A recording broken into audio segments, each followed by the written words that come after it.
গ্রামের নাম নিশ্চুপপুর। নামটা এমন অদ্ভুত ধরনের হলেও গ্রামটা কিন্তু বেশ সুন্দর আর মোটেই নিশ্চুপ নয়। পাখির কলকাকলি, নদীর কলকল, বাউলের গানে মুখরিত এই গ্রাম। ছোট্ট গ্রামের ধার দিয়ে বয়ে চলেছে এক নিত্য প্রবাহী নদী। গ্রামের ক্ষেতগুলি ভরে ওঠে সোনার ফসলে। এর শেষ সীমানায় পশ্চিমে রয়েছে নিশ্চুপপুরের গভীর জঙ্গল। এই জঙ্গল থেকে কিছুটা দূরে রয়েছে একটি ছোট্ট কুটির। সেখানে থাকে এই গল্পের প্রধান চরিত্র 7 বছরের তাতাই। সে তার একমাত্র বুড়ি ঠাকুমার সাথে সেই কুটিরে বাস করে। এছাড়াও তাদের পরিবারে রয়েছে একটি কুকুর। তাতাই তার নাম দিয়েছে বুলু। সে আর তার বয়স্ক ঠামু জীবিকা নির্বাহের তাগিদে কাঠ কাটে এবং সেগুলি বিক্রি করে জীবন কাটায়।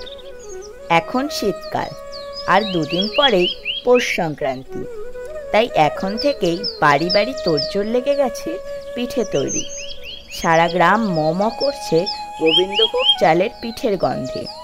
এর সঙ্গে যুক্ত হয়েছে নতুন নলেন গুড়ের পরমান্ন অর্থাৎ পায়েসের গন্ধ। সকলের মতো তাতাইও তার ঠামুর হাতের পিঠে আর পায়েস খেতে চায়।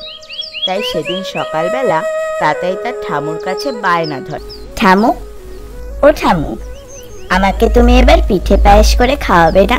এই আমাদের সংসারের অবস্থা, নুন আনতে পান্তা পুরোয়, এর মধ্যে আবার পিঠে পায়েস, কি যে করি। কি গো ঠামু, চুপ করে রইলে কেন? তুমি আমাকে করে খাওয়াবে না? আচ্ছা দাদু ভাই, দেখো আমাদের তো এখন পিঠে পায়েস করার মতো উপকরণ নেই। যেদিন আমি বাজার থেকে কিনে আনবো সেদিন তোমাকে করে খাওয়াবো। মন খারাপ করো না, কদিন পরেই খাওয়াবো। ওই দেখো বুলো চলে এসেছে, তুমি ওর সঙ্গে গিয়ে খেলা করো গে, যাও। আহ ঠামু, আর কতদিন বলবো? ওর নাম ভুলো নয়, ভুলু। এরপর তাতাই বুলুর সঙ্গে খেলতে চলে যায়।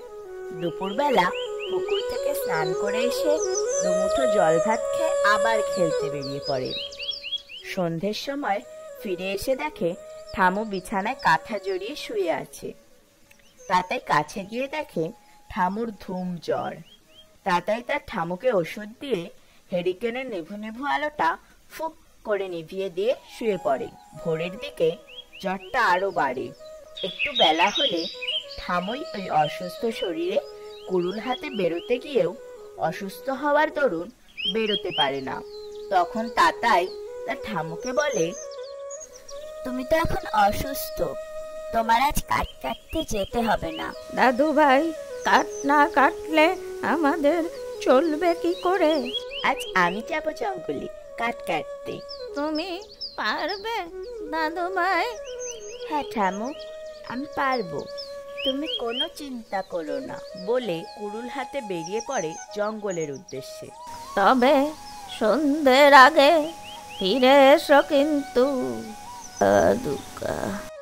কুড়ুল হাতে ঢুকে তো পড়ে জঙ্গলে, কিন্তু সে প্রচন্ড ভয় পেতে লাগলো। সে চলতে চলতে জঙ্গলের অনেক গভীরে চলে গেল। সেখানে সে একটি শুকনো গাছ দেখতে পেয়ে তার ডাল কাটতে লাগলো। কিছুক্ষণ কাটার পর খিদে তৃষ্ণায় ক্লান্ত হয়ে পড়ল সে, কিন্তু তার কাছে খাওয়ার মতো কিছুই ছিল না। সে একটু বিশ্রাম নেওয়ার জন্য একটি গাছের ছায়ায় বসে পড়ল। সে এতটাই ক্লান্ত ছিল যে ঘুমে তার চোখ বুজে আসলো। গভীর ঘুমে ঢলে পড়ল সে। হঠাৎ করে কিছুর একটা আওয়াজে তার ঘুম ভেঙে গেল, আর সে দেখল সূর্য পশ্চিমের কোলে ঢলে পড়ছে। এই বিরাট জঙ্গলে সে সম্পূর্ণ একা, চারিদিকে কেউ কোথাও নেই। তার ঠামুর জন্য মনটা কেমন করে উঠল। ঠামুর তো শরীর খারাপ, আর সে তো ঘরে সম্পূর্ণ একা।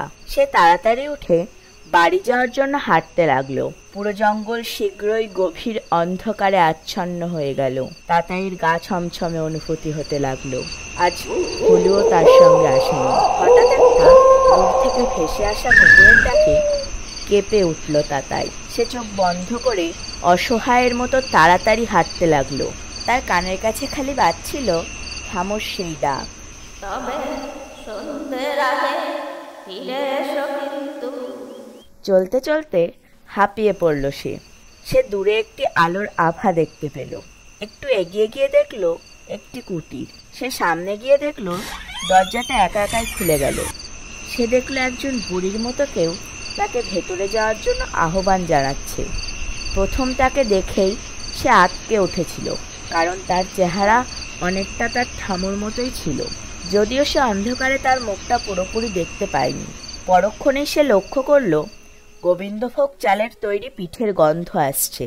তিনি তাকে হঠাৎ করে দাদুভাই বলে ডেকে ওঠায় সে আরও একবার ভয়ে কেঁপে উঠল। খুব তৃপ্তি করে খেলো সেদিন সে। খাওয়ার পর তার ঠামুর জন্য আবার মন কেমন করতে লাগলো। সে মনে মনে ভাবল অনেক দেরি হয়ে গেছে, ঠামুও একা রয়েছে, আর তার তো শরীরও অসুস্থ।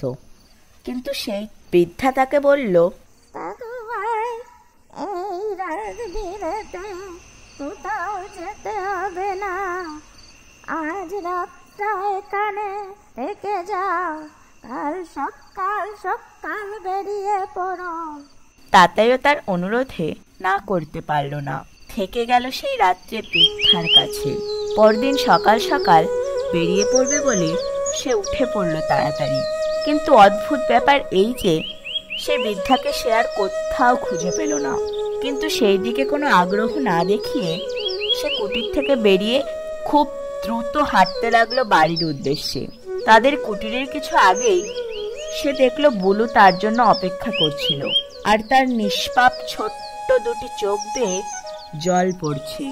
সে ছুটতে কুটিরের ভেতরে গিয়ে দেখে কুটির ফাঁকা। সে তাড়াতাড়ি কুটির থেকে বেরিয়ে পাশের চায়ের দোকানের হরি কাকাকে গিয়ে জিজ্ঞেস করলো, কাকু, ঠামু কোথায়? হরি কাকা তাকে দেখে অবাক হয়ে জিজ্ঞেস করলো, দাদাই, কাল তুই কোথায় ছিলি? তোর ঠামু যে আর নেই, সে কাল জলের ঘরে আটফেল করে মারা গিয়েছে। তাতাই কান্নায় ভেঙে পড়ে। মনে পড়ে তার গতকালের রাতের কথা, সেই বৃদ্ধার কথা। সেই রাত সে কোনো দিনও ভুলতে পারবে না, কখনো না।